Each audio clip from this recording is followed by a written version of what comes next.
À 52 ans, Romane Cerda est une femme épanouie, maman d'un adolescent, Malone, qui aura 17 ans le 14 juillet prochain. L'ex-femme de Renaud profite de la vie et de sa jolie carrière, notamment dans la chanson. Mais il y a quelques années, elle a traversé l'enfer, un passage de sa vie dont elle a accepté de parler ce mercredi 22 mars chez Jordan Deluxe. Invitée dans Chez Jordan, en effet, elle a accepté de répondre à toutes les questions, notamment celles sur la nouvelle compagne du chanteur dont elle a partagé la vie pendant plus de 10 ans. Mais aussi sur un ex-compagnon, juste après Renaud, qui lui a tapé dessus, selon le présentateur.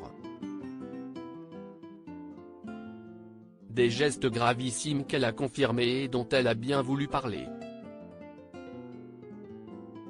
Ce qui n'arrive pas souvent, je le dis mais ça reste difficile hein. Si est au bout d'un long. Je n'avais pas envie de faire pitié non plus, s'est-elle justifiée, avant que son interlocuteur ne remette les choses à leur place. La violence n'était pas sa faute, elle n'était qu'une victime. Mais au moment où celui-ci a évoqué la peine dont l'homme a écopé, elle a craqué et s'est mise à pleurer. En fait, si est des trucs que l'on n'oublie pas, a-t-elle expliqué, des larmes coulant sur les joues. Avant de tenter de reprendre ses esprits, j'ai pas envie de chialer, moi, ça m'énerve.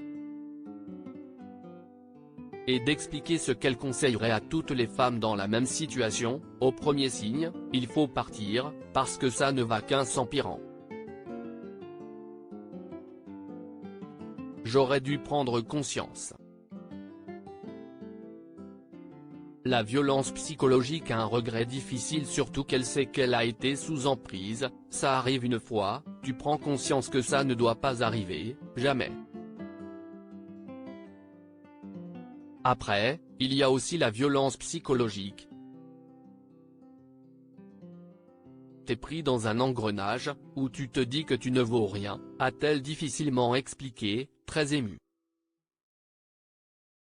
La jeune femme a ensuite confirmé que son agresseur n'avait pris qu'une peine de 2000 €, un montant risible, ridicule pour des actes dont on ne guérit jamais.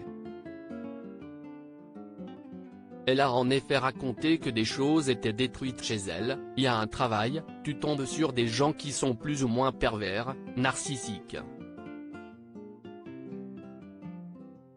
Qui sont très nocifs, très toxiques, qui te marquent. Heureusement, la jeune femme peut désormais s'appuyer sur son fils Malone, toujours présent pour elle, particulièrement en grandissant.